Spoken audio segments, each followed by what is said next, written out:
Assalamualaikum.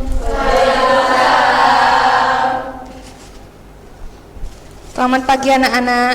Selamat pagi, Ibu. Gimana kabar kalian pada pagi hari ini?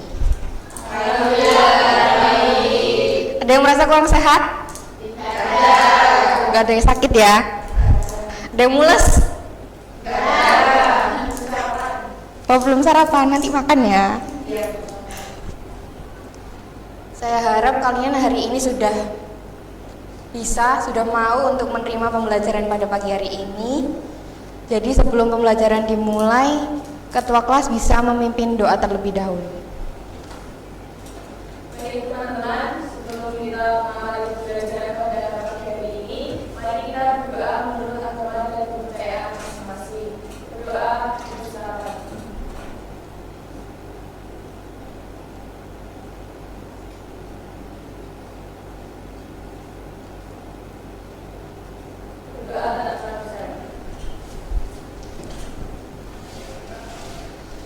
Sekarang Ibu akan mengabsen presensi keabgiran. Ketika nama kalian dipanggil bisa angkat tangan. Diva Aura Mustika, Ibu. Fitratun Zakiyah, Ibu. Siti Koiri Ilmi, Febi Lia Imelda, Nggak masuk, Bu. Ibu. Febi nggak ada. Maya Nuranggraini, Emma Putri Sindiana, Ibu. Wanda Ayu, Ibu. Vivi Naila, Hadir, Ibu. Nora Alivia, Hadir, Ibu. Sita Anggraini, Hadir, Ibu. Putri Amelia, Muhammad Gofiri. Oke, tadi yang nggak masuk ada Febi. Jadi hari ini kita akan mempelajari salah satu topik penting di bidang manajemen perkantoran dan layanan bisnis. Di minggu sebelumnya Ibu sudah menjelaskan apa itu MPLB. MPLB itu manajemen perkantoran dan layanan bisnis. MPLB ini bidang yang berhubungan dengan pengelolaan kantor, baik dari segi administrasi ataupun layanan bisnisnya di dalam suatu perusahaan ataupun suatu instansi.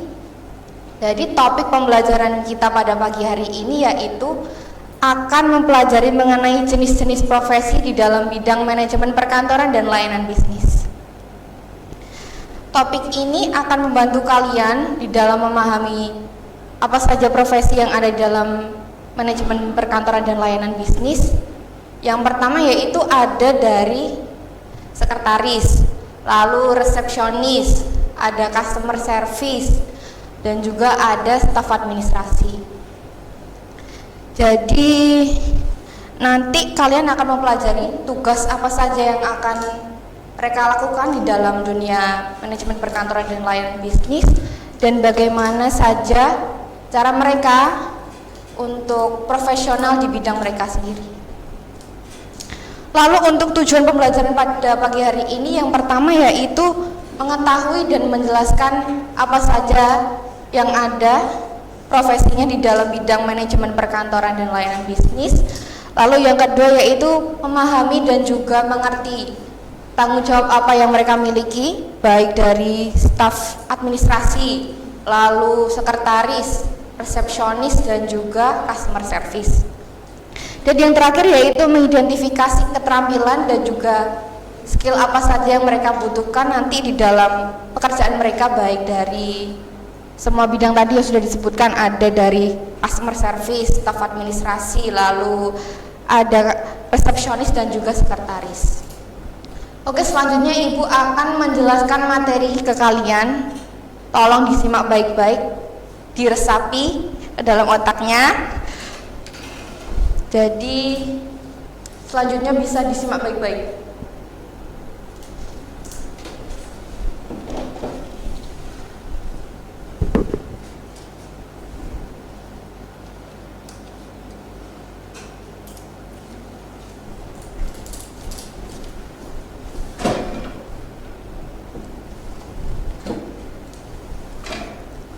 Jadi anak-anak, jenis profesi di bidang MPLB ini ada sangat banyak sekali dan juga sangat beragam.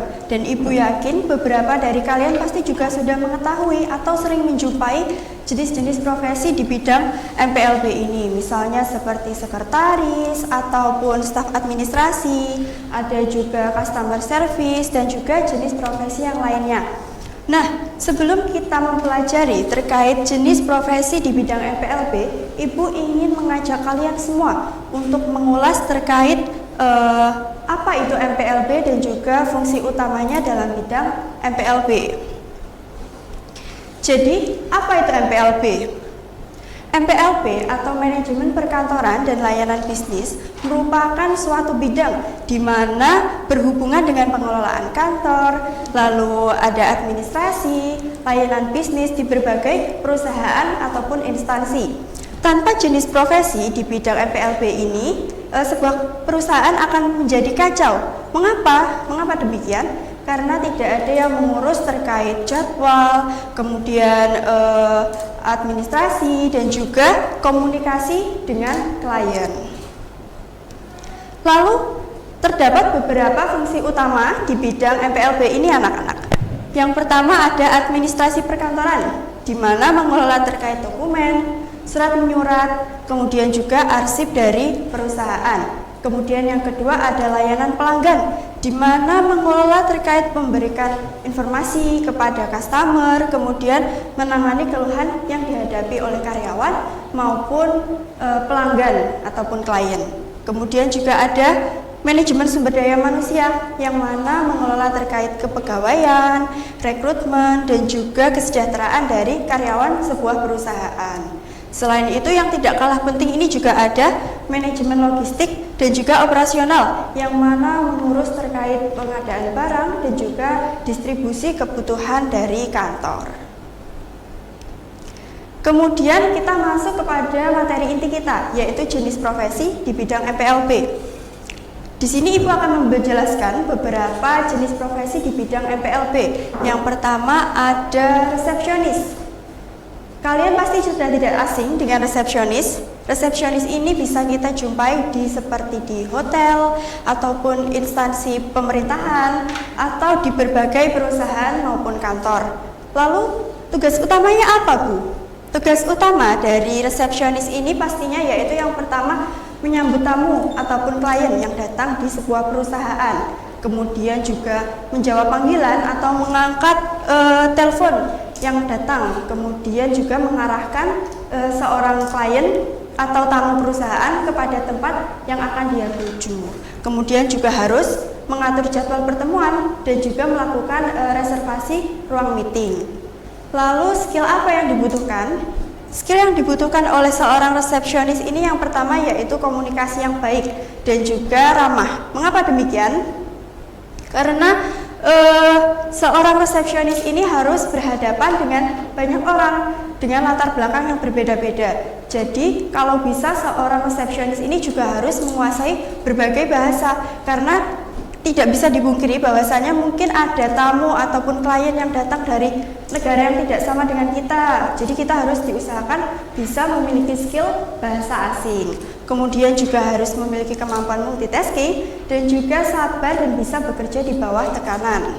Contoh dari resepsionis ini bisa kalian lihat ketika kalian menjadi seorang tamu di sebuah hotel. Mungkin kalian ingin melakukan reservasi check-in ataupun check-out. Nah, resepsionis inilah yang akan membantu kalian untuk menyelesaikan kegiatan tersebut.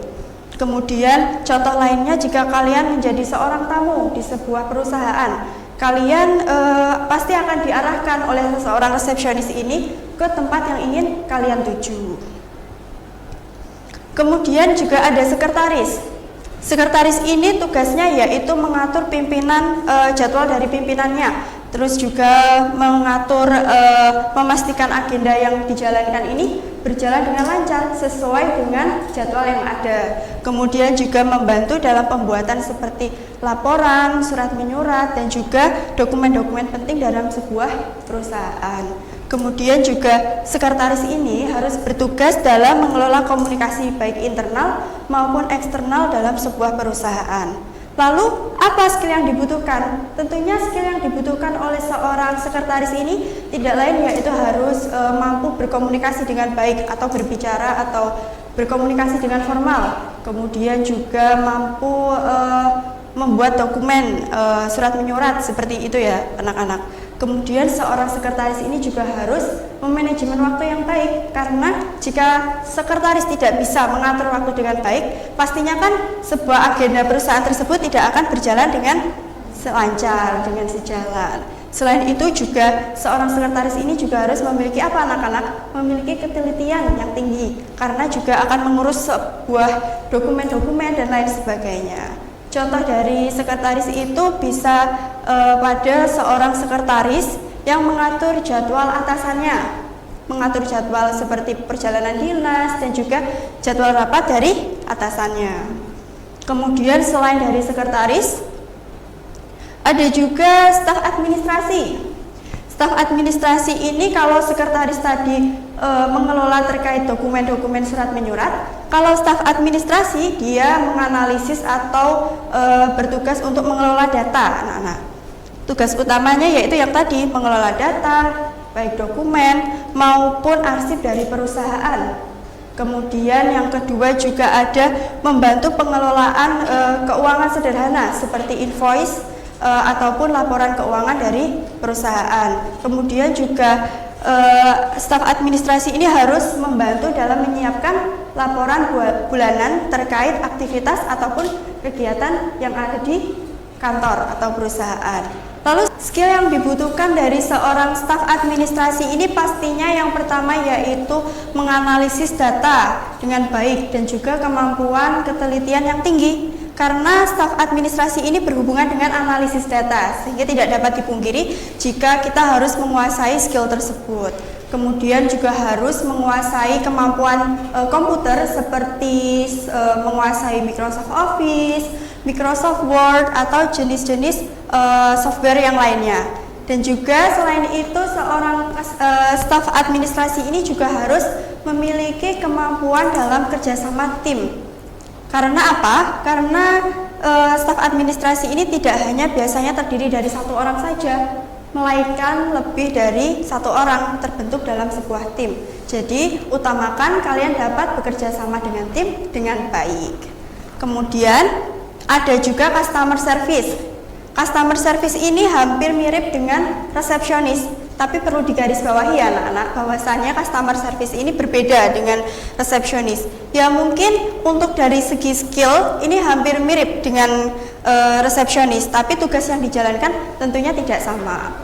Lalu tugas apa dari customer service ini? Pastinya seorang customer service ini harus bertugas dalam menangani atau menjawab keluhan yang dialami oleh klien ataupun pelanggan. Kemudian juga harus bekerja sama dengan cepat untuk menyelesaikan masalah yang dihadapi oleh klien kita atau pelanggan kita di perusahaan. Kemudian juga harus memberikan informasi terkait layanan ataupun produk dalam sebuah perusahaan. Selain itu, seorang customer service ini juga harus memiliki skill dalam menerima atau menindaklanjuti apapun masalah atau keluhan yang dialami dari mungkin pelanggan yang mungkin mengeluhkan atau kesal terhadap pelayanan yang terjadi di perusahaan. Kemudian skill yang dibutuhkan yang utama yaitu skill dalam menyelesaikan masalah, seperti halnya tanggap. Seorang customer service ini harus tanggap dalam menyelesaikan keluhan apa yang dialami oleh pelanggan. Kemudian juga harus sabar ataupun istilahnya kita harus legowo gitu. Kita ketika ada pelanggan yang tidak atau mungkin kesal dalam hal kepada customer service ini ya, mungkin karena terkadang itu ada pelanggan yang ini saya sudah kesini tapi kok tidak segera ditangani. Nah, customer service inilah yang mungkin harus mereda emosi dari customer tersebut. Jadi customer service ini tidak boleh ikut tersulut emosinya, sehingga dia harus memiliki emosi yang stabil, harus tetap ramah, harus tetap bersikap sopan ya anak-anak. Kemudian juga harus memiliki skill komunikasi yang baik dan juga ramah seperti halnya resepsionis tadi. Karena juga customer service ini kan juga berhadapan langsung dengan banyak orang ya. Kemudian dengan latar belakang yang berbeda-beda. Sehingga anak-anak dari jenis-jenis profesi yang telah Ibu jelaskan tadi dapat kita simpulkan atau dapat kita tarik kesimpulan bahwasannya skill yang dibutuhkan dalam bidang MPLB ini ada komunikasi yang baik. Komunikasi yang baik itu seperti halnya berbicara sopan dan lain sebagainya ya anak-anak. Terus juga dengan komunikasi yang baik ini juga akan meningkatkan keterampilan atau kita dalam menangani banyak orang dan juga membuat citra perusahaan ini semakin baik. Kemudian juga ada manajemen waktu, karena jika tidak memanajemen waktu dengan baik, semua kegiatan yang terjadi itu akan menjadi kacau karena tidak sejalan atau tidak selaras dengan tujuan yang ada atau jadwal yang ada. Kemudian juga harus memiliki kemampuan menggunakan teknologi seperti halnya Microsoft Office, Microsoft Word, email, dan juga software-software administrasi yang lainnya. Kemudian juga ada kemampuan dalam problem solving. Seperti utamanya ini untuk problem solving ini diutamakan untuk HRD, juga customer service, seperti itu anak-anak. Mengapa? Karena profesi tersebutlah yang akan menangani terkait keluhan-keluhan yang terjadi oleh karyawan maupun pelanggan. Kemudian juga harus memiliki etika profesional seperti bersikap sopan, berbahasa santun, berbicara dengan ramah, kemudian berpakaian yang rapi, seperti itu ya anak-anak. Jadi semakin kalian mengasah skill kalian dalam bidang MPLB ini akan memudahkan kalian atau menunjang kalian untuk prospek kalian ke depannya, sehingga kalian menjadi lebih siap. Kalau bisa dilatih mulai dari sekarang. Semakin kalian mengasah skill-skill tersebut, semakin besar juga peluang kalian untuk sukses dalam bidang MPLB ini. Oke, baik anak-anak. Tadi kan kita sudah membahas mengenai manajemen perkantoran dan layanan bisnis atau MPLB nih. Jadi sekarang kita akan memasuki sesi tanya jawab. Nah, di sini Ibu mau bertanya, tapi nggak cuma Ibu aja. Kalau kalian ada yang dibingungkan juga, silahkan bertanya. Sebelum itu mohon angkat tangan terlebih dahulu ya. Iya, Bu. Oke, untuk pertanyaan pertama nih. Tadi kan udah dijelasin mengenai salah satu profesi di bidang MPLB itu ada resepsionis. Nah, tugas utama apa sih dari seorang resepsionis itu? Ada yang bisa menjawab? Saya, Bu. Ya, silakan Emma. Untuk tugas utama resepsionis itu menerima telepon, kemudian mencatat pesan yang masuk untuk perusahaan, Bu. Bagus, good job Emma. Jawabannya sangat tepat. Beri aplaus. Oke, sekarang kita lanjut ke pertanyaan kedua.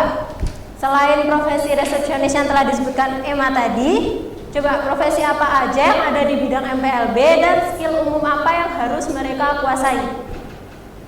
Ya, Maya silakan. Selain resepsionis ada juga sekretaris, staf administrasi, dan customer service. Lalu skill yang dibutuhkan secara umum itu ada komunikasi yang baik, manajemen waktu, kemampuan menggunakan teknologi, etika profesional, dan kemampuan pemecahan masalah. Oke, good job Maya. Terima kasih atas jawabannya. Beri aplaus dulu. Oke, benar sekali. Bagian skill-skill tersebut memang memerlukan pemahaman yang baik. Karena apa? Karena mereka berhubungan langsung dengan yang namanya pengelolaan dan juga penyampaian. Ada yang mau tanya nih, Kak Ibu gantian coba. Ya, Diva silakan. Sebenarnya, apakah perusahaan MPLB itu bisa bekerja di semua jenis perusahaan? Oke, terima kasih atas pertanyaannya Diva. Jawabannya iya. Kenapa? Karena perusahaan itu pasti membutuhkan yang namanya resepsionis, staf administrasi, customer service, dan juga sekretaris. Jadi peluang kalian untuk memasuki perusahaan-perusahaan itu juga pastinya lebih besar. Ya, ada yang mau tanya lagi? Saya, Bu. Ya, silakan Nora. Kalau misal saya ingin fokus jadi customer service ya gitu, skill tambahan apa yang perlu saya kembangkan? Oke, terima kasih atas pertanyaannya Nora. Jadi kalau kalian mau fokus di customer service nih, skill yang kalian butuhkan itu yang pertama menjadi pendengar yang aktif. Kalau yang kedua, komunikasi kalian juga harus baik.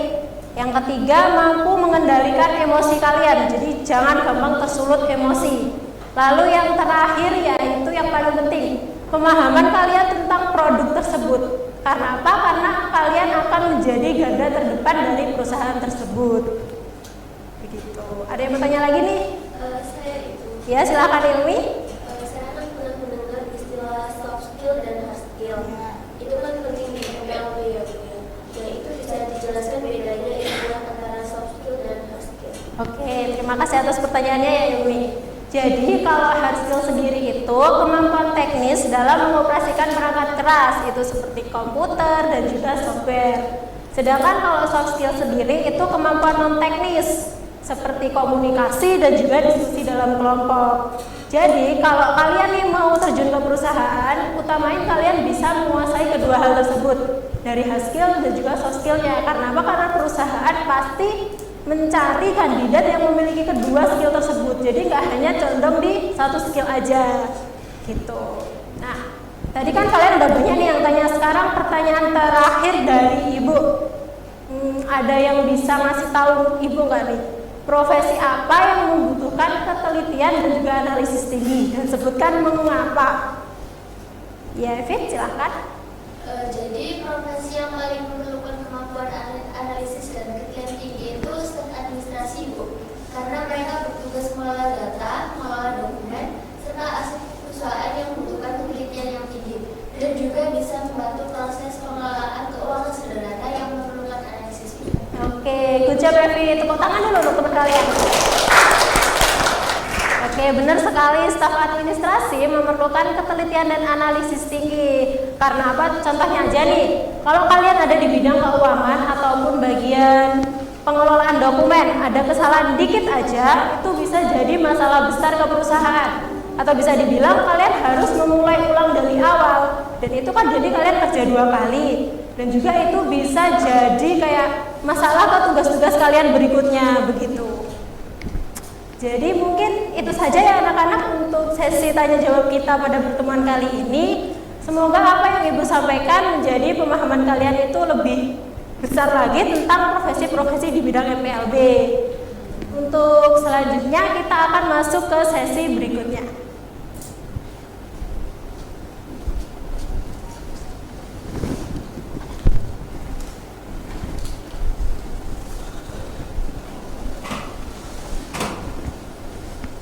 Oke anak-anak, di sini Ibu ingin mengetahui seberapa jauh kalian memahami materi yang sudah kalian pelajari tadi. Nah, Ibu ingin kalian membuat kelompok diskusi. Ibu mau menjadi 2 kelompok saja sesuai deret bangku ini ya. Ini kelompok pertama dan kelompok kedua. Ibu akan memberikan kalian study case. Akan Ibu bagikan satu kelompok satu ya. Kalian bisa lihat di kertas tersebut ada study case. Kalian bisa berkelompok ya, ke belakang mungkin bisa di meja tengah. Nah, oke.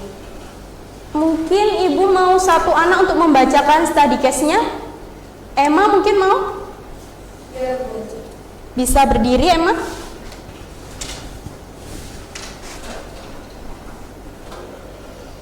Izin membacakan ya, Bu. Ya, silakan. Di sebuah perusahaan multinasional terjadi insiden besar di mana dokumen keuangan kasir, berisi rincian anggaran dan fisik karyawan tiba-tiba hilang dari sistem perusahaan.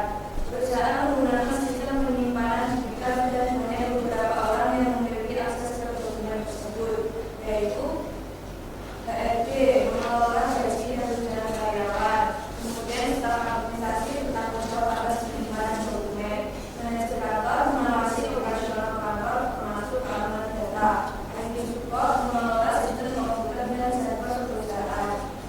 Hasil pemeriksaan awal menunjukkan kalau seperti perusahaan mengalami masalah dan tidak dapat diakses. Ditemukan jejak login mencurigakan dari akun internal di luar jam kerja. Jika dokumen ini tidak ditemukan dalam waktu 24 jam, perusahaan bisa mengalami kerugian besar dan kehilangan kepercayaan dari karyawannya. Ya, terima kasih Emma. Nah, jadi dalam study case tersebut ada di dalam sebuah perusahaan telah mengalami kehilangan dokumennya. Nah, Ibu mau kalian mendiskusikan terkait solusi dari permasalahan tersebut. Di situ kan tadi ada HRD, ada staf administrasi, ada manajemen kantor, ada tim IT support. Nah, Ibu akan bagi kalian menjadi bagian profesi itu masing-masing. Namun untuk topik diskusinya, di sini Ibu ada 3 warna. Ibu mau perwakilan kelompok mengambil salah satu warna di sini. Ada yang mau maju untuk ngambil? Oke. Ya, jadi kelompok 2 menjadi kelompok biru dan kelompok pertama menjadi kelompok merah ya. Bisa dibuka sekarang?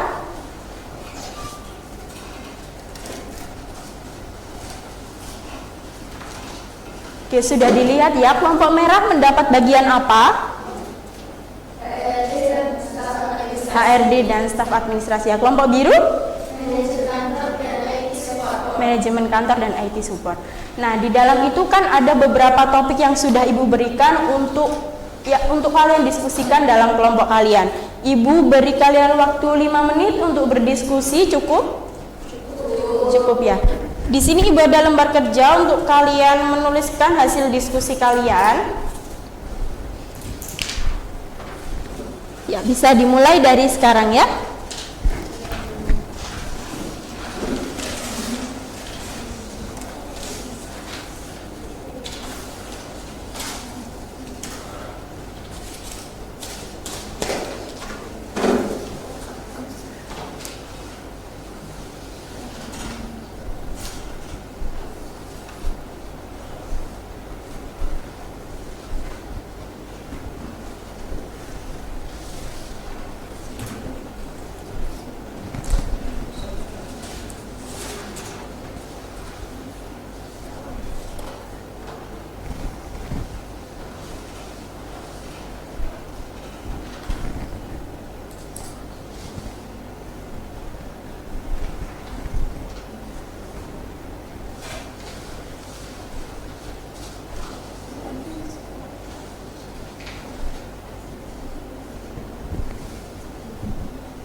Ada yang sudah selesai?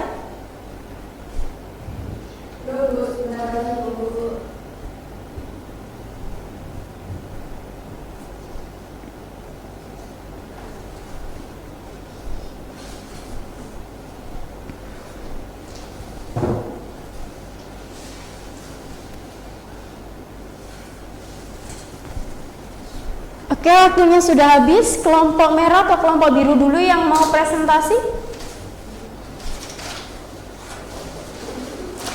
Ada yang mau dulu? Oke. Ibu mau perwakilan 3 anak untuk maju ke depan ya.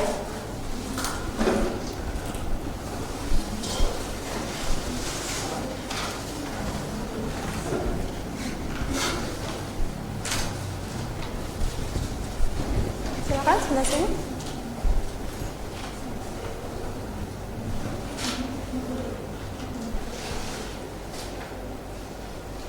Silakan kelompok merah. Yang pertama yaitu PRD, bagaimana agar memastikan kerahasiaan data karyawan tetap terjaga. Caranya yaitu membatasi akses ke data hanya untuk orang tertentu. Kemudian menggunakan kata sandi yang kuat dan rutin menggalinya. Kemudian mengunci file atau folder dengan sistem keamanan tambahan. Untuk pertanyaan yang kedua, langkah pertama untuk merespon kejadian ini, yang pertama segera laporkan ke atasan dan tim terkait, kemudian kunci atau hentikan sementara akses ke dokumen sensitif, dan yang terakhir mulai investigasi bersama IT dan manajer kantor. Kemudian untuk pertanyaan yang ketiga yaitu tentang bagaimana komunikasi ke karyawan jika data berpotensi bocor. Jadi yang pertama, memberikan pengumuman secara sopan dan jujur. Yang kedua, menjelaskan bahwa perusahaan sedang menanganinya. Kemudian yang ketiga, memberikan langkah-langkah pencegahan seperti mengganti password.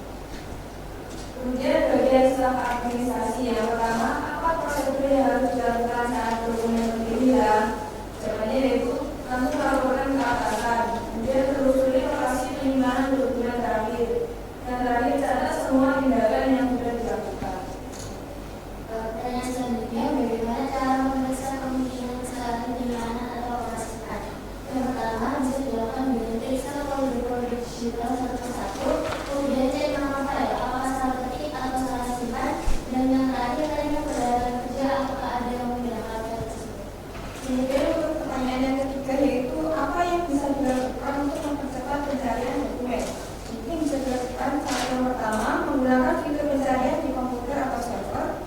Yang kedua, koordinasi dengan IT support untuk memeriksa sistem log dan fokus cari di folder yang paling sering dipakai.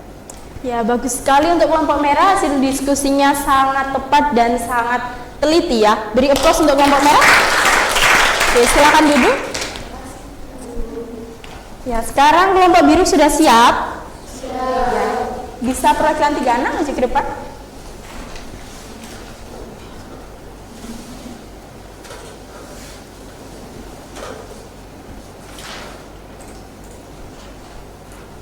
Baik, izin menyampaikan hasil diskusi dari kelompok biru. Yang pertama indikator, pertanyaannya apa kebijakan darurat yang perlu segera diterapkan untuk mengatasi insiden ini. Nah, kebijakan darurat yang perlu diterapkan yaitu yang pertama membatasi akses sementara ke sistem atau server, lalu membentuk tim kecil atau investigasi internal, lalu menyusun SOP tanggap darurat.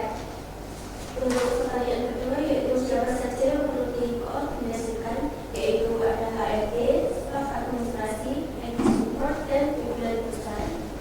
Lalu untuk pertanyaan yang ketiga tentang bagaimana cara menjaga agar operasional kantor itu tetap lancar. Yang pertama itu membagi tugas, ada yang tetap bekerja normal, ada yang mengalami masalah. Dan yang kedua menggunakan data atau manual sementara, dan yang terakhir memberikan pengalaman rutin ke staf agar tidak. Lalu yang kedua, IT support. Pertanyaannya bagaimana Anda melakukan pengecekan terhadap sistem untuk melacak hilangnya file. Nah, cara memeriksa sistem untuk melacak hilangnya file yaitu periksa log aktivitas siapa yang terakhir mengakses atau menghapus file tersebut. Lalu gunakan jejak audit perangkat lunak untuk melihat beban file. Dan terakhir, cek resiko pin atau file sementara. Untuk yang kedua, apa langkah pemulihan data dan server kalau bermasalah? Yaitu yang pertama kita bisa mencoba memperbaiki channel server jika masih bisa diselamatkan. Kemudian kita bisa gunakan software recovery untuk mencari file yang terhapus, dan jika perlu bisa dikonsultasikan dengan teknisi spesialis komputer. Untuk yang pertanyaan tadi, bagaimana cara menyelidiki jejak logging yang mencurigakan? Yang pertama, misalnya ada waktu dan alamat IP logging yang tidak biasa, lalu periksa aktivitas pengguna tersebut dan file alasan yang diakses. Yang tadi juga berikut sementara akun mencurigakan dan laporkan ke manajemen. Ya, bagus sekali. Kelompok biru tidak kalah kerennya dengan kelompok merah. Mari kita beri applause untuk kelompok biru. Silakan duduk.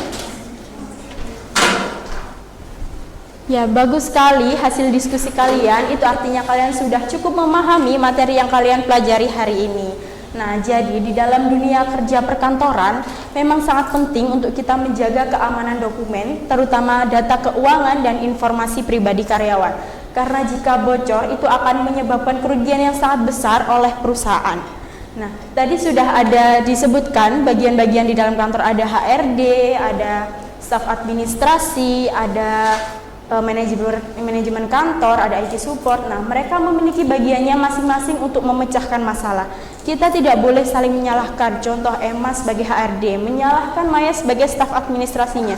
Salah staf administrasinya, kenapa nggak menjaga dokumennya dengan baik? Terus Maya menyalahkan IT supportnya sebagai administrasi. Bagaimana IT supportnya menjaga server tersebut? Kenapa bisa bocor? Kenapa bisa diretas? Nah, kita nggak boleh seperti itu ya. Kita harus bekerja sama secara profesional dan tidak boleh saling menyalahkan. Nah, maka dari itu kita harus belajar sejak sekarang menjadi profesional untuk kita menyiapkan terjun ke dunia kerja yang sesungguhnya nanti. Ya, beri applause untuk kalian semua. Baik anak-anak, kita sudah berada di akhir pembelajaran pada pagi hari ini. Tadi kita sudah membahas mengenai jenis-jenis profesi di dalam bidang manajemen perkantoran dan layanan bisnis. Tadi ada dari topiknya ada dari customer service, lalu ada resepsionis, staf administrasi, ada juga dari sekretaris. Kalau Mbak Diva nanti kerjanya pengen jadi apa? Mau jadi sekretaris, Bu. Amin. Kalau emang pengen jadi HRD. Kenapa pengen jadi HRD? Biar Tadi sudah dijelaskan tugasnya dari sekretaris itu menyiapkan dokumen-dokumen dari atasan. Lalu dari tugasnya resepsionis menerima telepon, lalu menerima tamu. Lalu ada juga tugasnya dari staf administrasi. Staf administrasi ini yang mengelola dokumen di dalam perusahaan tersebut dan juga yang mengoperasionalkan administrasi di kantor di dalam dunia sehari-harinya. Lalu untuk keterampilan yang dibutuhkan dari profesi di atas, yang pertama yang jelas harus ramah, harus sopan. Lalu yang kedua itu punya kemampuan mengelola data dan dokumen yang baik. Yang jelas lagi harus mahir dalam mengoperasionalkan komputer. Ibu yakin kalian di sini sudah mahir dalam mengoperasionalkan komputer karena di mata pelajaran yang lainnya juga sudah ada praktek. Lalu harus ramah, harus punya ketelitian yang baik, harus punya tanggung jawab yang baik di dalam pekerjaan kalian nantinya. Lalu harus punya kemampuan bekerja sama yang baik di dalam tim. Oke, lalu untuk penugasan, ada yang mau dikasih PR? Kenapa nggak mau? Kenapa nggak mau? Nanti kalian harus membuat salah satu mind mapping, ini tugasnya. Bisa dicatat.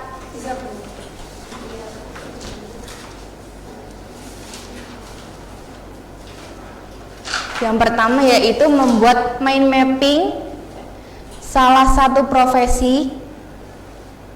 Kalian ini bebas memilih salah satu profesi apapun di dalam dunia perkantoran. Lalu nanti disebutkan skill apa yang dibutuhkan di dalam pekerjaan tersebut. Sudah? Lalu selanjutnya kalian di dalam mind mapping itu bisa membuat sekreatif mungkin. Nanti mau digambar love ataupun digambar awan, terserah, sekreatif mungkin. Tugasnya bersifat individu dan harus selesai minggu depan. Nanti semuanya harus menjelaskan, mempresentasikan di hadapan teman-temannya. Ada yang masih ditanyakan terkait tugasnya? Oke, sebelum kita akhiri pembelajaran pada pagi hari ini, Ibu mengucapkan terima kasih untuk kalian sudah mendengarkan materi dengan baik, sudah berdiskusi dengan baik. Lalu cukup sekian dari Ibu. Jangan lupa untuk terus belajar, jangan lupa untuk semangat, dan Ibu berharap nanti kalian kedepannya setelah lulus dari sekolah bisa diterima di perusahaan yang kalian impikan. Amin. Cukup sekian dari saya. Sampai jumpa anak-anak.